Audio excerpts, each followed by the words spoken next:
You want to get better? You want to self-improve?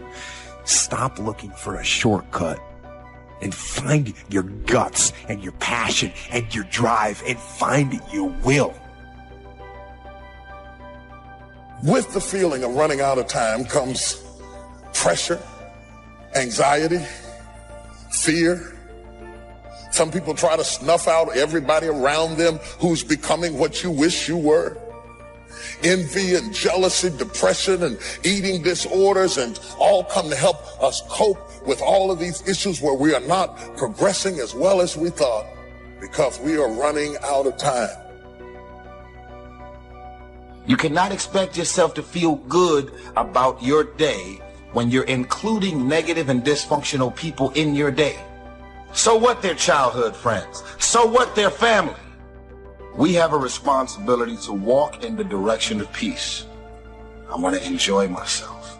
I want to smile. I actually want to feel good about the people that are around me. None of us wake up and say, today is the day I destroy my life. What we do is we make these teeny tiny decisions. All day long, these tiny decisions that take you so far off track. And then you wake up like I did and you look at your life and you think, how the hell did I get here? And you have no idea. It has never been so easy to spend the best hours of your days chasing distractions. You can be distracted or you can get epic work done. You can't do both. If you go back to the people that love you, be very careful of taking their advice in an area they're not successful. Furthermore, if you wanted to get in great shape, why in the world would you take advice from somebody who tells you, this doesn't work? You start taking advice from somebody who's not even in great shape, who's not even fit, and they steal your fitness dream. Take counsel from people who are successful in the area you're trying to be successful in. You have to compartmentalize success.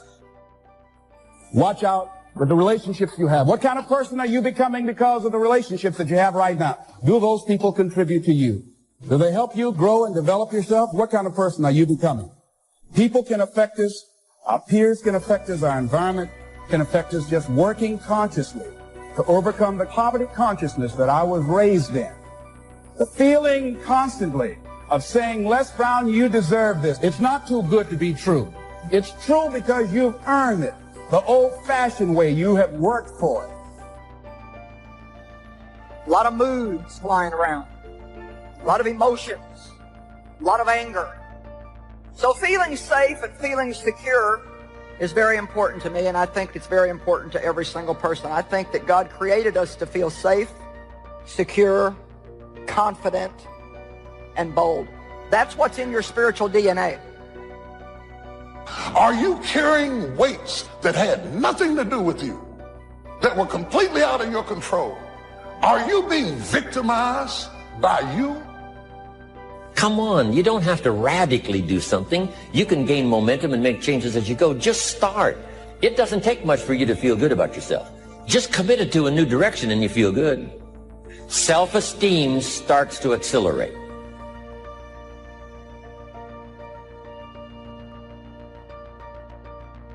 Happiness is a choice. If I think I can only be happy if they like me, you're not going to be happy. You can't please everybody. God doesn't expect you to please everybody. You don't have to please everybody. You don't need everybody's approval to be happy. No matter what you do, somebody's going to disagree with you, and disapproval doesn't have to ruin your happiness. You have that as a choice. You actually do. You don't wake up in the morning and negativity, dysfunction, problems, and issues just randomly pop up. These are the people that you have decided to include in your life. So the outcome of your day, your hour, your minute, your week, your month, and your year, always dysfunctional. It's always draining because these are the type of people you've decided to include in your day-to-day life. Because in a situation where you got a point here, am I going to please God in this situation or am I going to please this person? When you take that long look and realize, I'm going to give an account today for every word I say, it's going to change. It's going to give you confidence. It's going to give you courage. It's going to give you the ability to stand up and be a man in a situation that is constantly trying to put pressure on you to be politically correct or socially acceptable. Now, life will try to make you feel like you're anything but amazing. Disappointments, betrayals will try to steal your sense of value. But all through the day, despite what thoughts are telling you, you need to remind yourself, I am amazing. I am a masterpiece. I have been wonderfully made. People may try to make you feel average. You're amazing. Have you ever said that to yourself? It has to start on the inside. I'm willing to suffer in moving towards my target. I'm going to get knocked down. I got to get up. The race is going to be painful. I'm going to get tired. I'm going to get fatigued. I'm going to get rejected. I'm going to have all kinds of suffering to get to that finish line.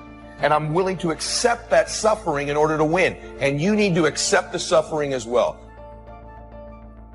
See, when you start growing, when you start changing the way you walk, the way you talk, the way you act, the way you respond to things, when you start saying no, if people can put you on a guilt trip, they will.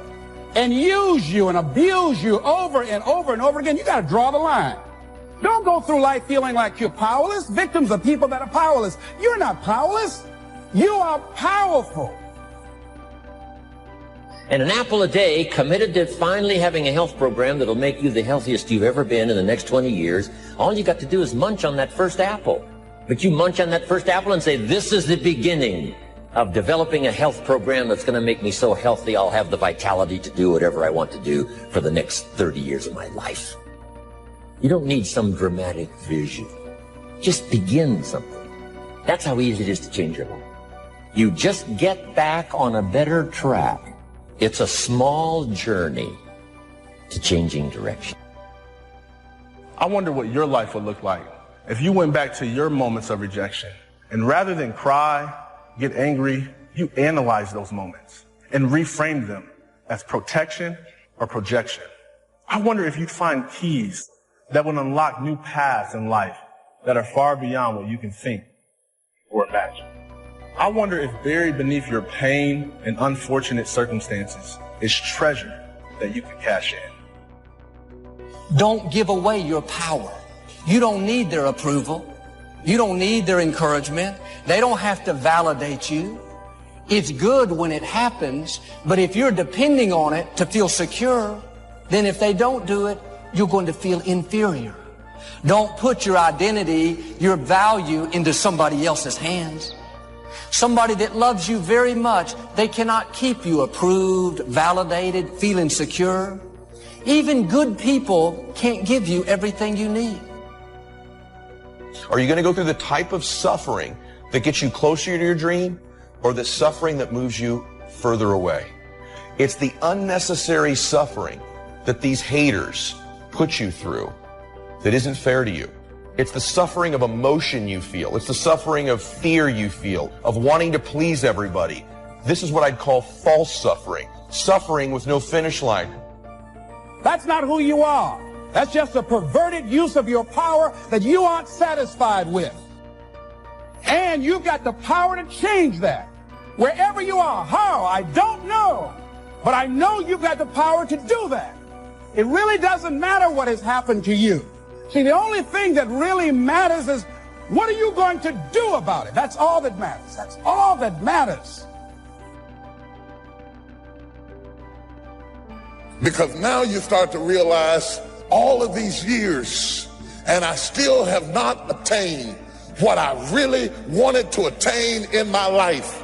And I am running out of time. You would not hang out with people that talk to you the way you talk to yourself. So get out of your head. Your feelings are screwing you. I don't care how you feel. I care about what you want. And if you listen to how you feel when it comes to what you want, you will not get it, because you will never feel like it. And you need to get outside your comfort zone. It's not about taking risks. It's about getting outside your comfort zone.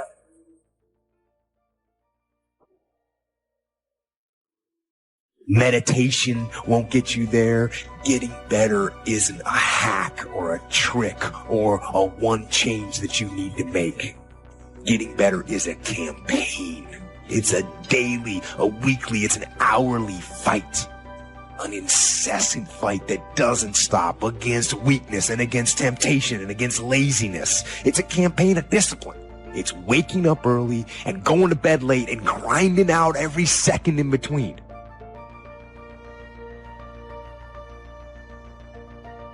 You've got to chisel your character out of the raw material of yourself, just like a sculptor. Everything that happens to you, good or bad, is an opportunity for building your character. Character doesn't refer to other people. It doesn't refer to having power over other people or getting other people to follow you. Character is something that you have and that you are. Character is the person you are after you've chiseled and have gotten past all the unnecessary material to what's underneath. You don't have anything to give that you don't have. So you have to keep your own self full. That's your job. That your real work is to figure out where your power base is and to work on the alignment of your personality with the real reason why you're here. That's the number one thing you have to do, is to work on yourself and keep your cup full. Keep yourself full. Do you remember the last time you felt rejected? Was it a guy that never returned a phone call?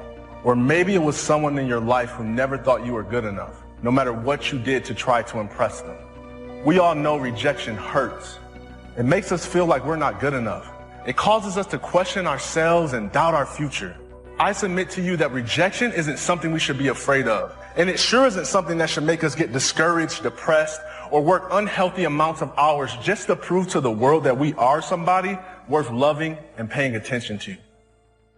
It's always going to be based on the people that you decided to include in your day, your week, your month, your year, your minute, your hour. When you go to sleep at night, how are you going to feel about your day? Stop running around acting as if you don't have a choice. You do have a choice. You love rumors. You love issues. You love problems. You love it. That's why at the end of every night you are drained, because you are submerged yourself in dysfunctional things, people, and situations. Stop running around acting as if you have nothing to do with the people, things, and situations in your life.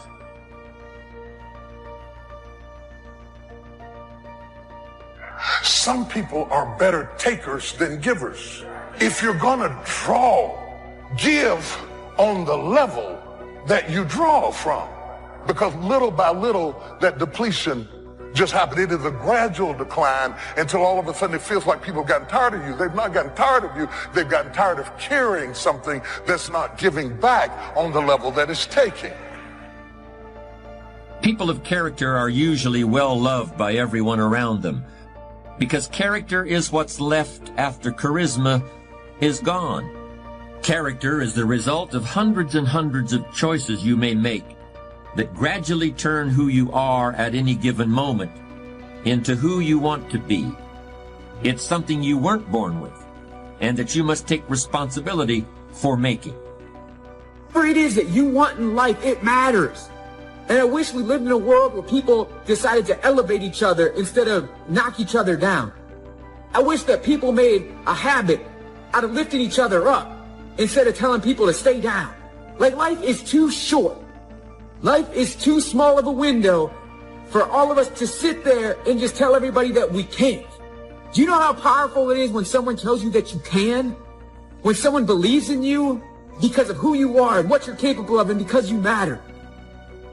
Perspective is vital in a person's life. How we view things is how we do things. And so when a person gives me their viewpoint, I already know what course of action they're going to take. How I view my stuff, how I view my possessions is going to determine what I do with those possessions. I don't think adversity by itself builds character, and I certainly don't think that success erodes it. You can build character by how you respond to what happens in your life. You build character out of certain qualities that you must create and diligently nurture within yourself. But the really amazing thing about character is that if you're sincerely committed to making yourself into the person you want to be, you'll not only create those qualities, you'll strengthen them. Character sustains itself and nurtures itself, even as it's being put to work and tested and challenged. In a time when people are feeling a great deal of anxiety and fear and reservations about the future, at a time when people are going to work and don't know whether or not they will have a job when they get off, and not necessarily because of their performance, but because of what's happening in the economy, at a time when there are challenges more so than ever before in personal relationships, when we look at what's happening on a crime level and what's happening with our youth, that many times I'm sure that we've all taken time just to stop and reflect many times when we hear what's happening in the news or read the newspapers. Where's all of this leading to? What's going on here? And so I think that now more than ever, we must begin to look at what are the things that we can do that would put us on some firm footing in life, that will enable us to do some things and use some powers that we have, that many of us go through life never ever discovering that we have those things going for us. And part of that, I believe, is knowing what it is your life worth. What is it that gives your life a sense of meaning and purpose? Because once you find that, it puts you in your power place. See, if you know what your life work is, I encourage you to start working on it. If you can't do it all at one time, do just a little bit of it. And if you don't know what it is that you showed up to do, if you don't know why you're here, I encourage you to find out what your purpose is here. What is the meaning of your life? You must know what you're going after. You must know what you are going after. You can't live your life meandering around hoping you hit something, and whatever you hit, you say, that's what I was aiming at. You have to have a specific target in mind. Most people don't succeed at getting what they're going after because they don't take the time to research what they're going after. They ask for things and then see if they want them. But you have to be careful about that, because if you ask for something, you might get it. That's a very significant question in knowing what you're going after. Before you go after it, ask God, is it yours? Because if it's not yours, then the only reason you're going after it is because it looked good on somebody else. You begin to covet what belongs to somebody else. Because God didn't want us to be jealous of each other. He wanted you to only want what he meant for you to have and not want what he meant for me to have. Now you say amen to that, but there's very few people who live by that principle. Most people want everything they see somebody else with. They buy clothes that don't look good on them. They wear hairstyles that don't look good on them. They buy houses they can't afford because they're trying to keep up with somebody else. But if you really want to be a winner, if you really want to come off as successful, if you really want to be bright, only go after things that are meant for you to have. It will make you look successful. I can make you think I know Kung Fu, as long as you let me choose who I do it to. I kick you in the head if it's the right one. And what makes you look bright is when you pick your battles.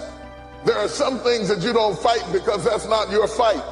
You don't get into that thing. You don't pick those battles. You don't covet what you see somebody else fight down because they're anointed to fight that. They can do that. You might not be gifted to fight that area, and you don't want to covet somebody else's battle or covet somebody else's success. Covet, and the other word I want you to think about is the word envy. Because envy is the attitude that you have about other people's success.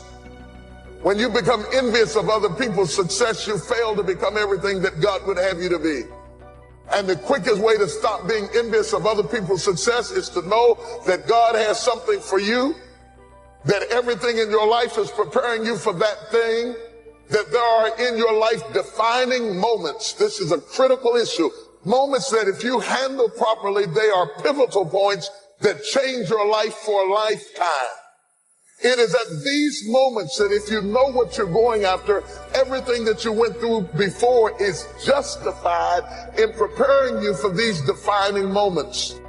When you come to the defining moments in your life, you can look at the other moments in your life and say, Lord, I wasn't happy about that when it happened, but I'm glad now that it happened. Because I realized that if I hadn't have gone through that, I wouldn't be ready for this. Everything you took me through before was preparing me for this moment, and now I'm ready to go after what God has promised me and receive it at all costs. Know what you're going after. Be clear about your direction. Don't wake up in the morning and see if something's going to happen. Wake up in the morning to make something happen. Get up out of the bed with an agenda. Oh, I lost half of you on that. Because you're just so happy that you got up. You don't care what does happen. You say, well, at least I'm up. But people who get up like that, nothing does happen. And the days turn to weeks. And the weeks turn to months. And the months turn to years. Years of mediocrity is what causes people to be bitter. If you want to get around bitter and complaining people, get around people who are not seeing much activity. They're bitter, they're complaining, they're cynical, and they're jealous because nothing is happening. If you want to get around less gossip and less jealousy, get around successful, busy people. Because busy people don't have time to care what's going on in your life. I have no need to investigate what's going on in your life. I have so much going on in my own life that I'm not interested in what I heard that they said that you thought, that if I thought what you said that I didn't mean if you heard it. The only people who have time for that is people who are not doing anything. And they watch your life like it's a soap opera because they're living their life vicariously through you. What's going on in your life intrigues them because nothing is going on in their life. And if you want to stop that from happening to you, wake up in the bed and know what you're going after. Get up out of the bed with an agenda. When you have an agenda, you don't spend time worrying about how you feel because it doesn't make any difference how you feel. You woke up with something to do. Positive self-direction says, I know who I am, and I know where I want to go. I am accumulating knowledge and experiences and feelings and philosophies that will help prepare me for opportunities that I know will show up without notice. You know who you are and where you want to go. You've been working on the parts of your personality that will make you better, working on your attitude, working on your health, and you constantly see yourself in the place that you want to be. As you talk with yourself every day, how often do you ask, is what I am doing today getting me closer to where I want to be tomorrow? Am I making the daily adjustments necessary? Am I doing all that it takes? Will I keep on doing it until? Direction determines destination. Here's a question you need to ask yourself. Are all of the disciplines that I'm currently engaged in taking me where I want to go? What an important question at the beginning of the month, at the beginning of the week, at the beginning of the day. Because here's what you don't want to ever do. Kid yourself. You know, kid your neighbor and kid me and kid the marketplace if you want to, but gosh, you can't kid yourself. With your fingers crossed, hoping you'll arrive at a good destination when you're not even headed that way. You say, well, maybe the wind will take me. Well, there's a chance. But you've got to take charge. You've got to ask yourself often, am I? Am I doing the disciplines that are taking me in the direction that I want to go? I don't want to be faked out here and think I'm on the way to financial success when there's not a prayer, not a hope. I don't want to be faked out hoping that there's someone else who's going to take care of it, take care of me. They're not going to take care of it. They're not going to take care of me. What if all of your negative relatives turn positive? What'll that do for your fortune and your future? Not much. If prices come down a little, what'll that do for your fortune and your future, and your sophistication and your culture? What'll that do? Not much. If the economy gets a little better, what'll that do? Answer, not much. If you don't make plans of your own, you'll fit into someone else's. And guess what they have planned for you? You're right, not much. Most people wake up every morning counting on this not much list. And that's why what they have is not much. Not much hope, not much promise, not much progress. Forget the thief waiting in the alley to snatch your purse. What about the thief in your mind? Lazy, not stimulated by thoughts and questions. Don't become a victim of yourself. Ask yourself these questions. Is this the direction I want for my life? Is it someone else's direction? Is it a goal that I have been ingrained with since my childhood? Is it my parents' or my spouse's or my boss's or my children's? Is it mine? Ask yourself these questions. Debate them if you will. But most importantly, get into the debate of your inner mind. What am I doing that works? What am I doing that doesn't work? Debate it all. Work with your mind to figure out the best possible direction for you. Your self-direction. Your self-direction. All right, the question is then, how do we find our purpose? There are two questions we have to ask ourselves to find our purpose in life. And question number one is, what am I passionate about? Passion often is linked with purpose. What I love to do is often what I should do. Once you have passion, you have energy. Once you find your passion, you find your purpose. There is something energetic about it. You have never known a person who was passionate that lacked energy. We talk about high energy people. We talk about low energy people. There's no such thing as like low energy people. If you have high energy, you have passion. If you have low energy, you don't have any passion. You know, some people, they're already dead. They haven't made it official yet. Now, when I say passion and purpose are linked, that is usually the case. It is not always the case. It is possible to be passionate about something that you're not good at. It's possible to be passionate about something that you're not gifted in. Hello? Let me explain. Have you ever watched the tryouts at an American Idol?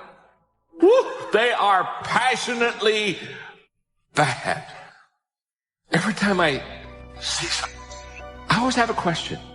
Whenever I see somebody that's just really passionate about something that they're not good at, I just always ask myself, where are their friends?